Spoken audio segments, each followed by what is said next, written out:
Assalamu alaikum chers frères et sœurs. Avant de commencer cette vidéo, j'ai une question importante pour toi. Y a-t-il un péché que même la miséricorde infinie d'Allah ne pardonne pas s'il n'est pas effacé avant la mort? Ce sujet est crucial pour notre salut éternel. Alors je t'invite à t'abonner à la chaîne Islam Impact, à activer la cloche, à commenter tes réflexions sous cette vidéo et à la partager autour de toi pour propager la lumière. Aujourd'hui, nous allons plonger dans le seul péché qu'Allah ne pardonne pas, le shirk, l'association à Allah. Une réalité bouleversante, mais aussi une porte vers le salut pour celui qui revient à lui avec un cœur sincère. Imagine un instant que ta vie entière soit comme un livre ouvert devant Allah. Chaque intention, chaque amour, chaque peur gravée, ligne après ligne. Dans ce livre, il existe une ligne que le Seigneur des cieux et de la terre ne tolère pas. Celle qui associe à lui ce qui ne mérite pas sa place. Certes, Allah ne pardonne pas qu'on lui donne quelque associé. À part cela, il pardonne à qui il veut, et quiconque donne à Allah quelque associé commet un énorme péché. Sourate An-Nisa 4,48. Ce verset n'est pas une simple information religieuse, c'est une secousse spirituelle. Il dévoile que le shirk n'est pas seulement dans les statuts visibles, mais dans les profondeurs silencieuses du cœur humain. Associer à Allah peut prendre 1000 formes subtiles. Placer une personne au centre de ta vie jusqu'à oublier le Créateur, craindre les hommes plus que le Seigneur, faire passer ton confort, ton image ou ta richesse avant l'obéissance à Dieu. Parfois, ce n'est pas un acte spectaculaire, mais une préférence dissimulée, une loyauté invisible qui déplace Allah de la première place sans même que tu t'en rendes compte. C'est ce qui rend le shirk si redoutable. Il peut s'infiltrer comme une ombre dans tes pensées, se déguiser en amour excessif, en confiance mal placée ou en admiration aveugle. Et pourtant, Allah, dans sa justice parfaite, déclare que ce péché est trop immense pour être pardonné à celui qui meurt sans s'en être détaché. Cela montre à quel point l'unicité d'Allah, le Tawhid, est la colonne vertébrale de toute foi, la clé qui ouvre la porte de sa miséricorde. Celui qui brise cette colonne met en péril tout l'édifice de sa vie spirituelle. Alors pose-toi cette question avec sincérité. Dans les moments de peur, de joie ou de décision, vers qui ton cœur se tourne-t-il en premier? Qui occupe véritablement la place centrale en toi? Ce n'est pas une interrogation théorique, mais un miroir tendu à ton âme. Parce que reconnaître l'existence du shirk dans ta propre vie est souvent la première étape vers la purification du cœur et le retour sincère vers Allah. Imagine-toi sous le ciel nocturne, où chaque étoile brille comme un témoin silencieux de ton voyage intérieur. C'est là qu'Ibrahim, alayhi salam, jeune mais déjà rempli d'une foi profonde et inébranlable, lève les yeux et contemple l'éclat d'une étoile solitaire, déclarant avec certitude « Voilà mon Seigneur ». Puis lorsque l'astre disparaît derrière l'obscurité, il réfléchit calmement. « Je n'aime pas ceux qui disparaissent ». Chaque pensée, chaque observation n'était pas simplement un acte de contemplation, mais un examen minutieux de la vérité, une quête intense pour identifier ce qui mérite réellement l'adoration et ce qui n'est qu'une illusion éphémère.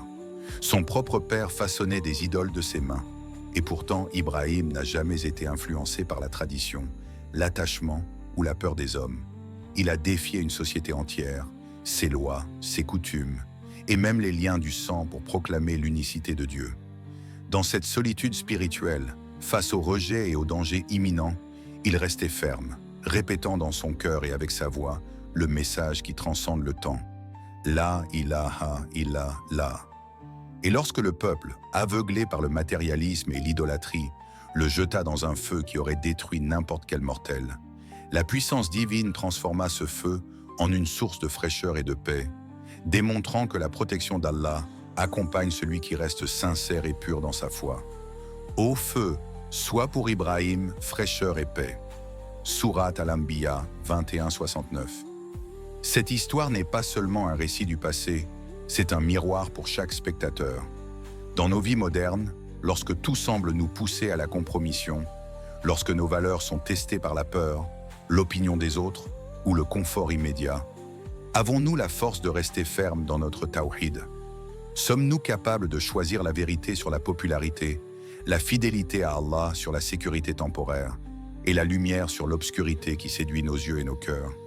Ibrahim nous montre que le courage spirituel commence par la clarté de la conscience, par la certitude que seul Allah mérite notre adoration, et que même face aux flammes les plus terrifiantes, sa miséricorde enveloppe celui qui ne dévie pas de la vérité.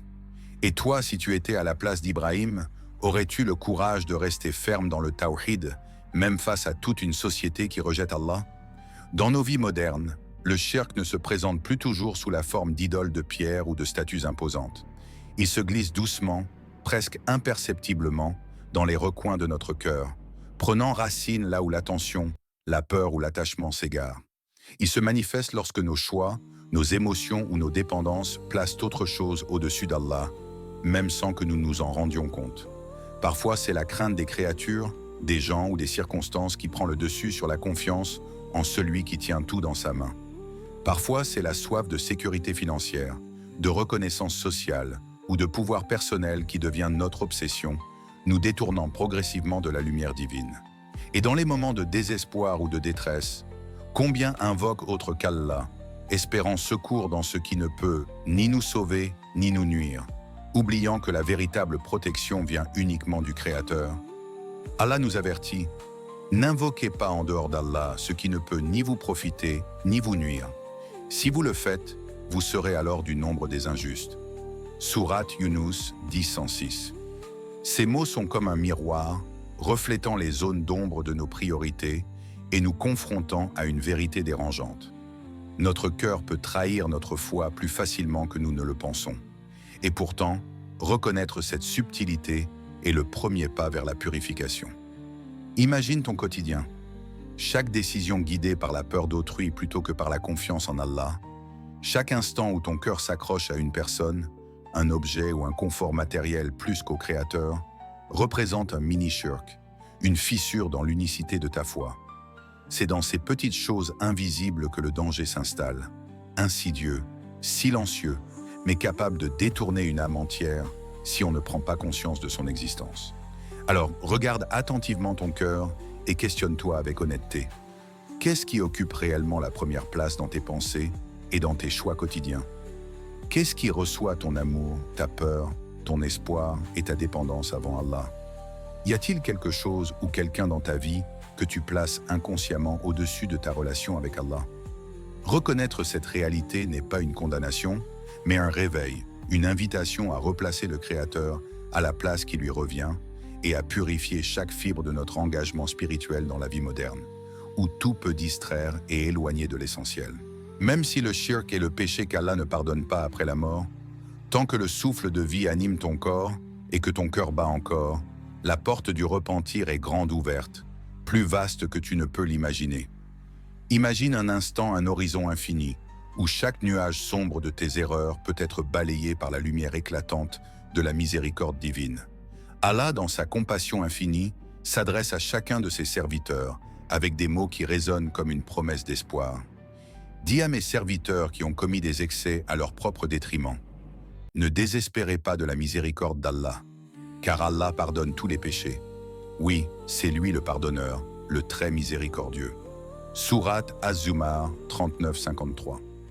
Ces mots ne sont pas seulement un rappel, mais un souffle de réconfort qui traverse le cœur du croyant, affirmant que tant que le cœur peut encore se tourner vers lui, aucune erreur n'est trop grande pour sa miséricorde. Il ne s'agit pas de gestes mécaniques ou de paroles répétées sans conscience. Le vrai repentir vient d'un cœur brisé, conscient de ses fautes, humble devant la grandeur d'Allah et résolu à purifier son intention, à placer sa guidance au centre de sa vie et à bannir toute forme d'association de son cœur. Même les péchés que l'on croyait irrémédiables peuvent être effacés lorsque le serviteur se tourne sincèrement vers son Seigneur. La vie devient alors un cadeau renouvelé à chaque respiration, un espace sacré pour reconstruire le lien avec le Créateur, pour remplacer l'ombre du shirk par la lumière du tawhid. Et pourtant, combien parmi nous repoussent ce retour, perdus dans les illusions du temps, croyant qu'il y aura toujours demain? Et toi, qu'attends-tu pour revenir à Allah avant qu'il ne soit trop tard? Chaque instant est une chance unique, un souffle offert par Allah pour réécrire l'histoire de ton âme. Il suffit d'oser, de lever le voile sur ton cœur et de dire avec sincérité « Seigneur, je reviens à toi, purifie-moi, guide-moi Éloigne-moi de tout ce qui m'éloigne de ton amour et de ta lumière. Cette décision simple mais profonde peut transformer ta vie entière, ouvrant un chemin où la miséricorde surpasse la peur, où l'espérance surpasse le désespoir, et où le repentir devient la plus belle musique de l'âme humaine, résonnant éternellement dans le cœur de celui qui choisit de revenir. Renouveler son tawhid n'est pas simplement une formule ou une parole répétée, c'est un acte de transformation intérieure, un engagement quotidien à placer Allah au centre de chaque pensée, de chaque intention et de chaque action. Le prophète nous a enseigné la simplicité et la puissance de cette vérité. Celui qui dit sincèrement « La ilaha illallah » entrera au paradis. Sahih Muslim. Mais comprendre ces mots va bien au-delà de la récitation. C'est vivre avec conscience.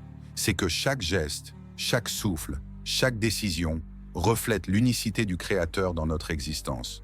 C'est se libérer de toute dépendance illusoire, richesse, pouvoir, relations, réputation, et replacer son cœur uniquement dans le lien avec Allah. Lorsque ton intention est purifiée, chaque acte de bonté devient une offrande.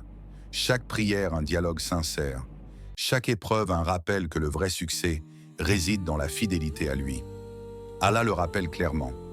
Quiconque espère rencontrer son Seigneur, qu'il accomplisse de bonnes œuvres et n'associe dans son adoration personne à son Seigneur.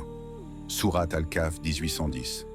Cette exhortation n'est pas un simple avertissement, mais un appel vibrant à l'action immédiate, à ne pas retarder le retour à l'unicité, à ne pas diluer la pureté de la foi dans des compromis ou des attachements qui nous éloignent du divin. Chaque jour est une opportunité pour réaffirmer le tawhid, pour réécrire le récit de ton âme et pour construire une vie où chaque pensée, chaque parole et chaque choix sont une manifestation du souvenir d'Allah. Imagine ta vie transformée par cette conscience, un cœur léger, libéré des chaînes invisibles de l'association, une âme apaisée dans la certitude de la guidance et chaque acte illuminé par la lumière du Créateur. C'est là l'essence même du salut. Placer Allah au centre de ton existence, marcher avec lui dans chaque instant et te purifier de tout ce qui pourrait ternir cette relation sacrée. Renouveler ton tawhid aujourd'hui, c'est semer la graine de la paix éternelle dans ton cœur, c'est tracer le chemin qui te rapproche de la satisfaction divine, et c'est te rappeler que la seule véritable puissance réside dans la dépendance totale et sincère à Allah, seul digne d'adoration. Le shirk est le plus grand danger pour notre âme, mais la lumière du tawhid est le plus grand trésor. Si cette vidéo t'a touché, abonne-toi à la chaîne Islam Impact, active la cloche, partage cette vidéo à tes proches et laisse un commentaire avec tes réflexions. Qu'Allah purifie nos cœurs de toute forme d'association, qu'il nous maintienne fermement sur le tawhid et qu'il nous accorde sa miséricorde le jour où nul autre que lui ne pourra nous secourir. Amin.